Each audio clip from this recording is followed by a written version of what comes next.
All right, guys. Before we get started, I'll just take a moment to pay tribute to the over 3,000 people who lost their lives on this day 22 years ago. It's very personal, obviously, to us, it being in our backyard, and to the 37 Rutgers alums who lost their life that day and their families. Our thoughts are with them, and we don't forget. So with that, I'll open it up. Yeah, they're a good football team. Defensively, their front is stout. They have some linebackers that can really run. The secondary is the safeties punish you, and the corners can run and cover. So it's a good defensive football team. Offensively, their quarterback is a really good player. He's an experienced player. He's strong arm, accurate arm, and can beat you with his feet. The running back, they have two of them that they play, 33 and 24. They're both good players. Offensive line, big. They lost some receivers. Don't know. I know one of them had surgery, so he's not going to play. I was familiar with him. We tried to recruit him in the portal. And then the other fella, I don't know. It looked like he pulled up with a hamstring. So I don't know what his status will be. They went and got some portal receivers. Sounds familiar. So that'll be they lost their tight end for the season at the beginning of the year. But the two young kids that are playing are good players. One of them is kind of more of a receiver type tight end. The other can do both. Special teams, they're sound. You can see they have a true plan to what they're doing. So, yeah, it's a good football team. They lost a tough one to Purdue. Opening week, they took control of the game and really held control the whole game. So, yeah, we'll have our hands full. Through two games, is there anything you've seen or learned about your team that has changed your outlook on the season? How high the ceiling you could see for this team? No, I have belief in our team from the beginning. Where that puts us, you never know because you don't know what the competition is. But I don't concern myself with that.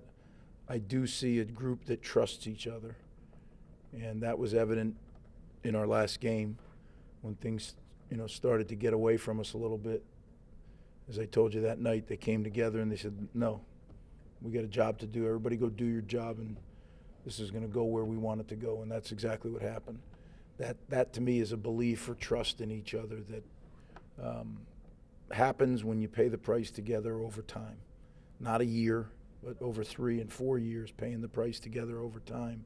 And that's what I keep talking about, the pipeline. We're not there yet. We got to fill that pipeline with guys that have paid the price together, and they develop together. But we're getting closer.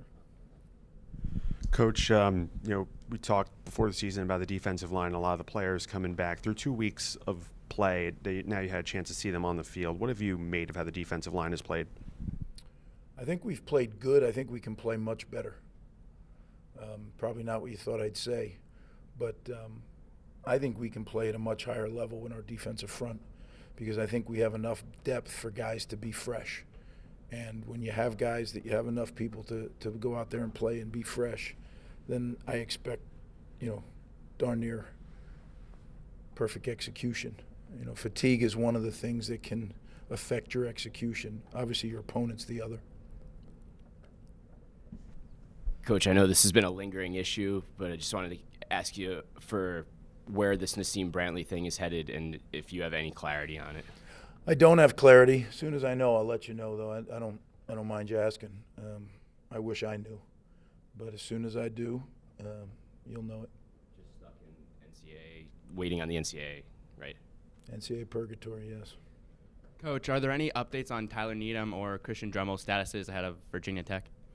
Yeah, Tyler Needham. I'm gonna stick to the strategy of if it's a season-ending injury, I'll let you guys know. If I'm not sure if it is or it isn't, then I'll just refer to the availability report on Saturday, just so we have consistency.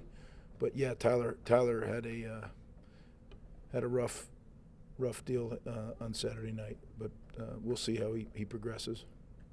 I know it's a very small sample size at this point, but the run defense has obviously performed pretty well. Are you seeing signs? I guess what's been the biggest key to that, do you feel like? And are you seeing signs that this is something that can be sustained over the long course of a season against some? Well, I hope so, but it's too early to call it, right? Playing run defense is a couple of things. Number one, it's knowing your job, and then number two, it's chopping your job. You got to go chop your job. Now, what does that consist of? Playing great technique, playing with great pad level in the front four, having proper run fits by the linebackers in the secondary, and then everybody swarming the ball, and when you get there, tackling well. And we've been able to do that for the most part. When things started to unravel a little, you saw we missed 3 tackles on one play. And that was when I knew, all right, let's go. Let's get back to playing our brand of football. But that's what happens when things start to get rolling on you, and that's where you have to be able to put the brakes on and go right back to technique, scheme, execution, and effort. Just from the perspective of Gavin on Saturday, we talked a lot about his performance and throwing away the ball and not the turnovers. But what have you seen leadership-wise, emotionally, how he conducted himself on Saturday that maybe showed that next step in his maturation? Well, I think both games he showed that. He stayed calm. He's been cool on the sideline. There's a little stretch even with him Saturday night that it started to get away, and he brought it back. So I think that's a step if you're looking for one that's unique to Saturday. That's what happened. What's it like with so much depth at running back? Is it a cursing and a blessing at the same time, knowing you have all these guys you got to share the ball around? Yeah, it's not a curse by any means because you don't have to share the ball around. That's what competition is. The guys who are playing the best are going to get the touches. The guys that are doing the best in practice, the guys that are carrying it into the game. We'd love to have that kind of depth at every position because competition, the cream rises to the top. Look, Kamar was the guy that filled in for Tyler when he was down on Saturday. If Tyler can't go, is he the guy? And what did you think of how he performed? Yeah, we'll see who the guy is. I don't know. We're going to figure that out. But, yeah, that was the immediate plan Saturday night. But we're talking about it as a staff right now. What's the best? Again, it's always to get the best 5 and then get the 6th and the 7th and the 8th. So we're spending time on that right today as we game plan.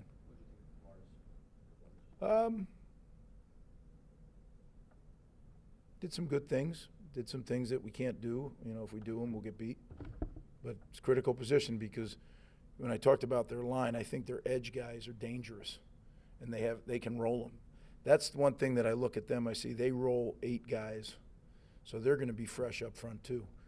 So we're really going to have to be on point with our offensive line because not only do they roll them, but they're good players. Stout inside, really athletic outside. Probably the best edge players we faced so far. Not probably. They're the best edge players we faced all year. On that note, Coach, just how do you feel that the offensive line has gelled? I know coming in with a new offensive line coach, how do you feel like that group has gelled through 2 weeks of the season as well? We've made improvement, that's for sure. Are we anywhere close to where we need to be? No. So improvement's a relative term. We just have to keep getting better every week. That's the key. Keep getting better. Doesn't matter who's out there, we have to be better. We've protected well, had given up 1 sack. A part of that is the quarterback getting rid of it, knowing where he's going with it, but the other part is the protection. Coach, you mentioned that some of the top receivers for Virginia Tech have injuries. Is there something that changes in the defense when some of these top receivers aren't active for the game? Well, they still have good receivers. I'm just saying these were the guys that they had brought in that I felt were kind of, similar to like we tried to do. But they still have good receivers. Now, we won't change how we play, no. You got to play Virginia Tech 3 times before they left for the ACC, your first time around, 01 through 03. Any memories at all stick from those 3 games at all? Just curious. Yeah, there's plenty of memories. Yeah. Some good, some not so good. We never beat them, so that's not good, right? We were at a different spot, though. I know you touched on this in your opening remarks, but just today, the anniversary, what were your memories from 22 years ago? I remember you saying saw the smoke on the field. And Yeah, it's very personal. You know, I lost people that neighbors from when I grew up in North Jersey. Yeah, it was very personal. We were meeting. We're meeting on third down. I remember I was up at the board, drawing on the board, and one of the assistants came in and said a small plane hit one of the towers. And then, you know, as we know, 10 minutes later or whatever it wasn't. Everybody started to realize it wasn't a small plane when the second plane hit. And we had a coach on the staff whose wife was working in New York, so he was scrambling, couldn't get a hold of her. We had two players whose parents worked in the World Trade Center, and by the grace of God, didn't go to work that day. We had a bunch of people who had obviously connections, so it was scary. I remember we gathered the team together, and they wanted to stick together. They didn't want to go. They didn't want to leave the building, and we knew our game. Bob Mulcahy told me, he said, you know, there's no game Saturday. He said, it doesn't matter what anybody says.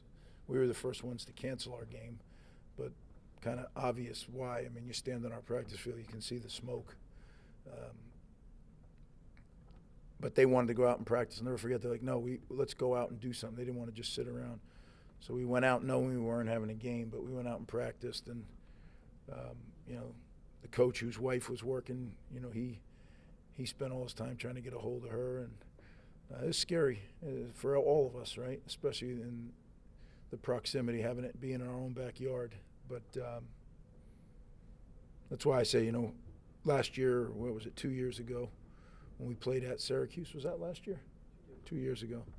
And, you know, that special uniform that Adidas made for us, which was, I think, really nice. And we were able to send those to the families. I don't know if you remember, we had the names on our helmet. And those were the people we could actually get a hold of and have permission to put their names on our helmet. We were able to send each one of them a commemorative jersey from the game, which,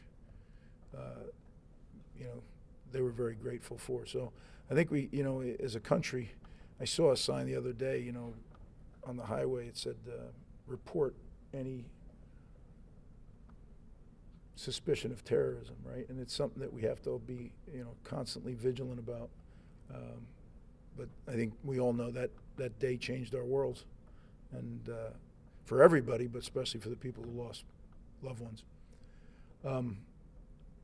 I do want to talk, you know, I did it Saturday night. I want to do it again. I'm really proud of our student section. I think we're starting to get a little reputation of having a student section that is a factor. So now that they've set the bar, we need them. I know our guys just appreciate the heck out of it, so I want to thank them again and call to duty. What time's the game? 3:30 game, so love to have them there again. All right, thanks, guys.